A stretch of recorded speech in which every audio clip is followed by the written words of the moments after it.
2024 বৰ্ষৰ উদযাপন সমিতি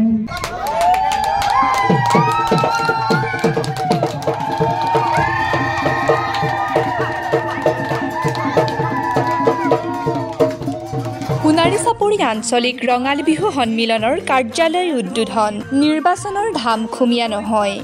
এয়া কোনো নিৰ্বাচনী কাৰ্যালয় উদ্বোধনৰ দৃশ্যও নহয়।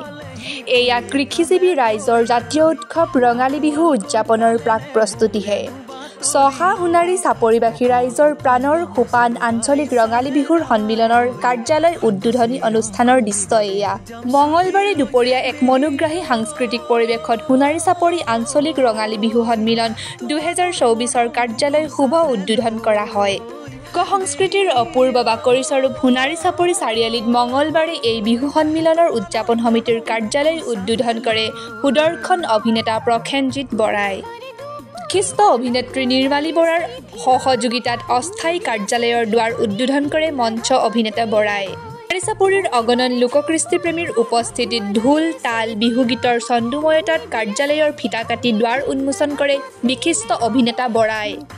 উদযাপন সমিতিৰ সভাপতি প্ৰাঞ্জল চুতীয়া, সম্পাদক ৰিদীপ সন্দিকৈ, স্থায়ী সমিতিৰ সভাপতি ৰাজেন টাকু, সম্পাদক দীপেন বৰুৱাকে প্ৰমুখ্য কৰি সমূহ বিষয়ববীয়া বিহুবলীয়া ৰাইজৰ বিহু নামৰ অমীয়া ধ্বনিৰ মাজত কাৰ্যালয় উদ্বোধন কৰে। এনেদৰে কয় উদ্বোধকসকলে। তাৰ মাজতে সোণাৰী চাপৰি এই অঞ্চলত আঞ্চলিক ৰঙালী বিহু সন্মিলনৰ আজি কাৰ্যালয়ৰ মুকলি অনুষ্ঠান আছিলে। তাত আমি অংশগ্ৰহণ ল'বলৈ পাই সঁচাকৈ সৌভাগ্যৱান বুলি ক'ব লাগিব। গতিকে ভাল লাগিল এটা অনুষ্ঠান। আৰু বিহুটো আমাৰ জাতীয় উৎসৱ, আমাৰ অসমৰ প্ৰতিজন অসমীয়াই আমাৰ প্ৰভাৱিত হৈ আছে। গতিকে বিহু আমি যিকোনো পৰিস্থিতিতে আমি উদযাপন কৰিবই লাগিব ৰঙালী বিহু। আৰু এই হিচাপতে সকলোলৈকে মোৰ ফালৰ পৰা আন্তৰিক শুভেচ্ছা জ্ঞাপন কৰিছোঁ। আগন্তুক ৰঙালী বিহু সকলো ভালকৈ কুশলে থাকক। বিহু যাতে তেওঁলোকৰ যিখিনি কাৰ্যসূচী আছে সেইখিনি সুচাৰুৰূপে সমাপ্ত হয় তাৰে কামনা কৰিছোঁ। আৰু অনুষ্ঠানটোৰ কামনা কৰিছোঁ। ৰঙালী বিহু সন্মিলনৰ আজি কাৰ্যালয় মুকলি কৰা হৈছে। আমাৰ থিয়েটাৰ চলি আছিলে সোণাৰী চাপৰিত, আৰু এই অনুষ্ঠানত আমাক যিসকলে আমন্ত্ৰণ জনালে আহ্বায়ক সমিতিৰ প্ৰতিজন সদস্যলৈ মই বহুত বহুত ধন্যবাদ জনাইছোঁ। ইমান সুন্দৰ এই অনুষ্ঠানত আমাক অংশগ্ৰহণ কৰাৰ সুযোগ দিয়াৰ বাবে। আৰু বিহু আচলতে আমাৰ অসমীয়া আৱেগ নহয় জানো? বিহু আমি পালন কৰিবই লাগিব। জনা হোৱা দিনৰ পৰা আমি বহুতো উলহ মালহেৰে বিহু পালন কৰি আহিছোঁ, আৰু এইদৰে সদায় প্ৰতি বছৰে পালন কৰিয়ে যাম। আৰু সোণাৰী চাপৰি বিহু সন্মিলনৰ যিসমূহ কাৰ্যসূচী তেওঁলোকে হাতত লৈছে, সকলো কাৰ্যসূচী যাতে ভালে কুশলে হৈ যায় তাকে কামনা কৰিছোঁ।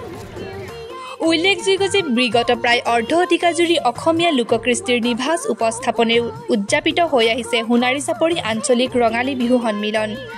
নমস্কাৰ, আমি আপোনালোক সকলোৰে চেনেললৈকে আমাৰ সোণাৰী চাপৰি আঞ্চলিক ৰঙালী বিহু উদযাপন সমিতিৰ তৰফৰ পৰা আন্তৰিক শুভেচ্ছা আৰু শ্ৰদ্ধা নিবেদন কৰিছোঁ।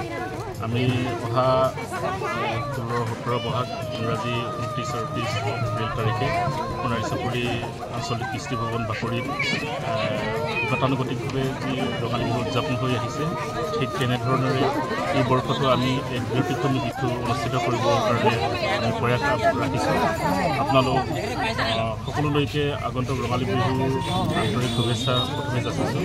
তাৰ লগে লগে আপোনালোকৰ শান্ত সহযোগিতা আৰু সদৌতি ৰাইজৰ যি বিহুৰ প্ৰতি অনুৰাগ আছে, সেই আপাহতে সকলো ৰাইজৰ সহযোগিতা কামনা কৰি আমি ৰঙালী বিহুখন উদযাপন কৰিম বুলি মনস্থ কৰিছোঁ।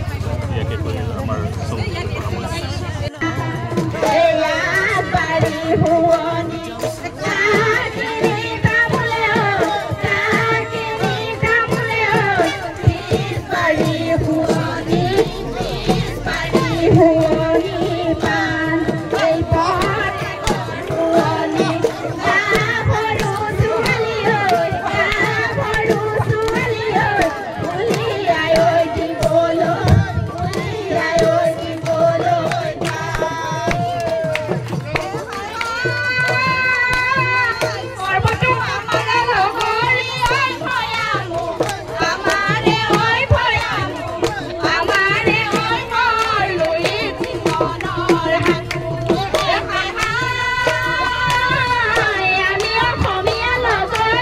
Bureau report Dhakuakhana live.